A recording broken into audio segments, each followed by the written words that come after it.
Hello and welcome to Hybrid, powered by chinkseyMEDIA. I've got a Rakeem is back in town. What are you saying? Oh man, you good? You good? Yeah, man. Quick thoughts on the Liverpool game, though. Let's run it back. Let's go back a couple of weeks before international break, real quick. It was, of course, losing. We ain't lost to a Big Six club in like the last 3 years. Yeah. About a 1,000-day run or something like that. So of course, it's never good to lose a game. But if you got to break it down. If you look at the game, we lost by a miraculous free kick, an amazing free kick.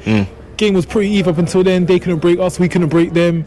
With the form, like taking the goal aside, that form, yeah, we can go to these big teams, we can stand up to them, we don't get messed about, we even press them. It's annoying that we consider that free kick, which was an amazing free kick, might I add, but hey, that is football. It's the start of the season. If we're going to take a loss, take it now. We come back stronger, and days like today, the performance like today, it didn't faze us. We came back just as strong. So you know, it happens. Football, we bounce through the point of the season. We got to get them on the home leg. Okay. Talk to me though about, there's been a lot of uproar about the starting 11, about the composition of the midfield with Marino in there, maybe Martinelli tracking back and having a kind of defensive winger type thing.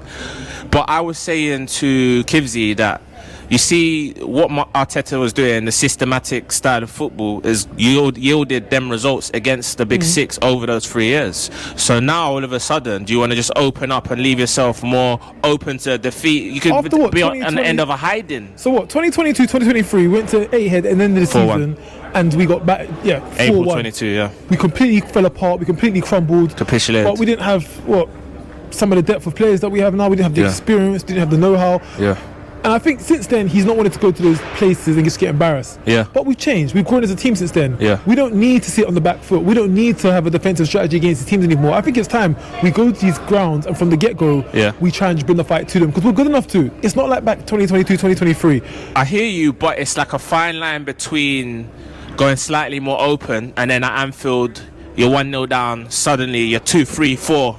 1 down and you're getting battered because you've kind of opened up a little bit. That doesn't happen. We went to the Bernabeu 2-1. We went to Sporting Sporting where we got 5-1, I think. 5-1. They were the champions of Portugal. We went to PSV, champions of freaking Holland. 7-1. Man City at home 5-1.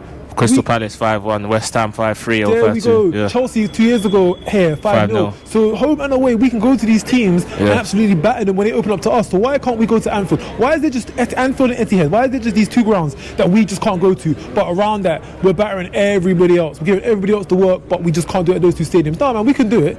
We can definitely do it. Yeah, I mean, with Anfield though, it's been draws over the last 2-3 years, isn't it? It's just been, and in those draws, you can make cases for both sides. Just like last week, who was the better team? 2022-23, the same when we got piped by City, we was 2-0 up at half time.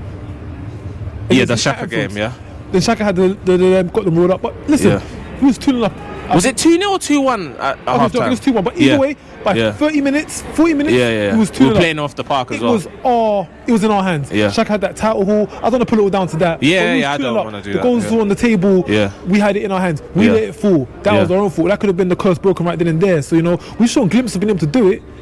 We just didn't do it. But you see, sometimes when things like that happen, I feel like it's learning. So it's like in the back of this player's mind, when you're 2-0 up, do this, focus, you know what I mean? Season now, 22-23, that was the first season where we came second, got back in the Champions League, the ball got rolling, we started to believe again. So, okay, we'll give that as experience. But going forward since then, we've shown that we can already do it. We've beaten the cities, we've beaten Liverpool's at home, we've beaten all these teams. But like I said, just those two grounds.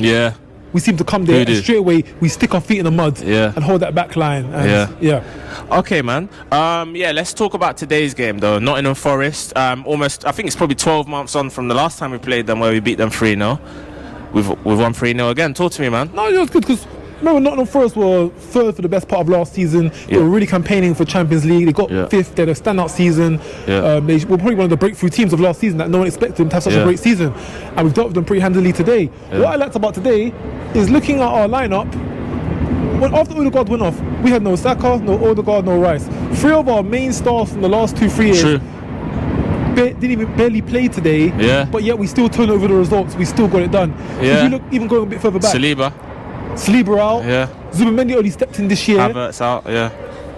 Our front line was Gyökeres, Eze and Madueke. Those are 3 new boys. Those are 3 that's Berta from the summer. Those are 3 new boys. They come in, they got the job done. In our front line, attack line, most experienced player was Marino, and he only started last season. Saying that. Because he had Ethan next to him, he had Zubamendi next to him, Gyökeres Eze, Madueke. Yeah. And he's the most experienced Mosquera centre half as well. Mosquera centre half. So that's a new Arsenal team. Yeah, We've effectively, a long way from the Arsenal team of before. On the subject though of Arsenal players, I've got notes on. I want to get opinions on the 2 players that are toiling right now. I'm sure you can guess who they are. Are they on the wings? Odegaard and the other one. Odegaard and Martinelli. Martinelli was one of the ones I was thinking of. Yeah. I want your opinion on what we do with them. How is this them now? Or is it bad form? Talk to me. What's going on? I never select the players, but Martinelli, he's been flat for the last 2 seasons. Eze's had to come in. We got a Trossard, then we got Eze, and I thought Eze's going to be the one who's going to have to secure that left wing role moving into the centre. Yeah. I think Martinelli's going to have to be the backup. We just offered Trossard more money for his current deal. Yeah. So say we want you to stay. So that puts Martinelli to 3rd place, doesn't it now? But then when Saka comes back, what happens with Madueke, who's thriving on the right wing?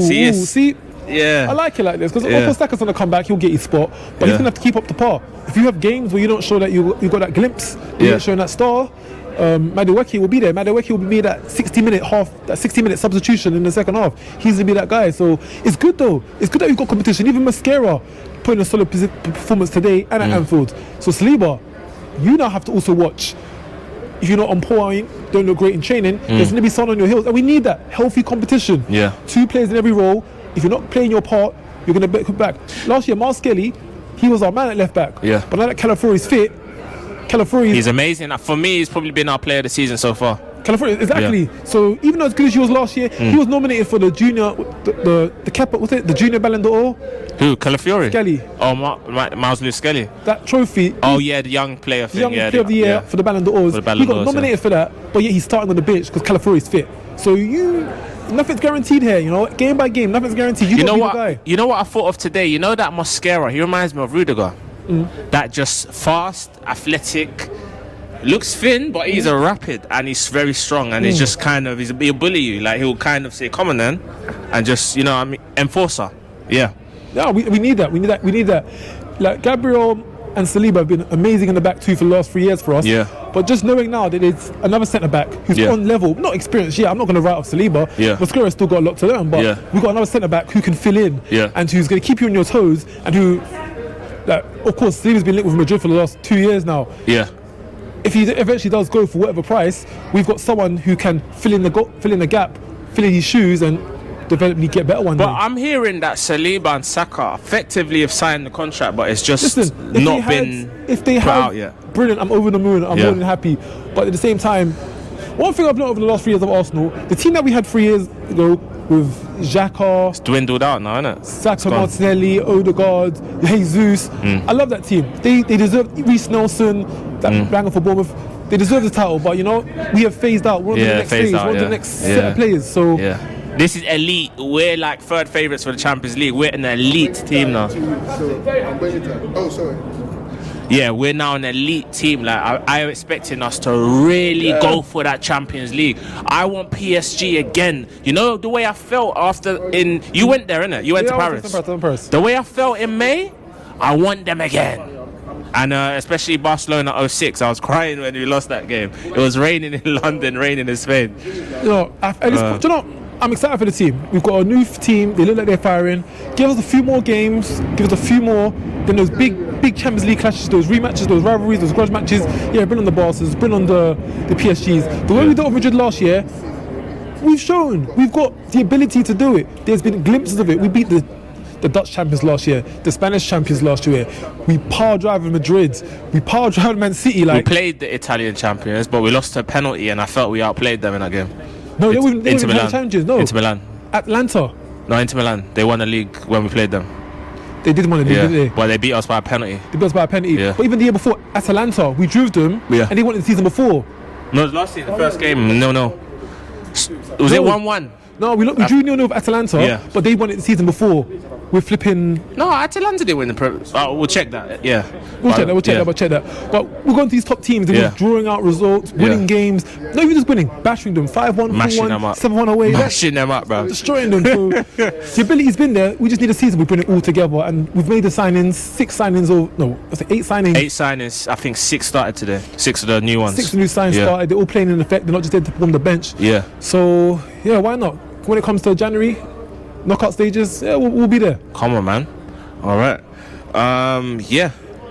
Thanks for watching this video, guys. Oh yeah, but tell them where to find you again. Just reiterate it. Rax story, Rax_story, Instagram, Twitter, find me there. It's Thoughts on Football. There we go. He's told you. Yeah, thanks for watching this video. Don't forget to like, comment, share and subscribe, and click this link to watch another viral post-match interview here at the Emirates Stadium, only on Hybrid, powered by chinkseyMEDIA.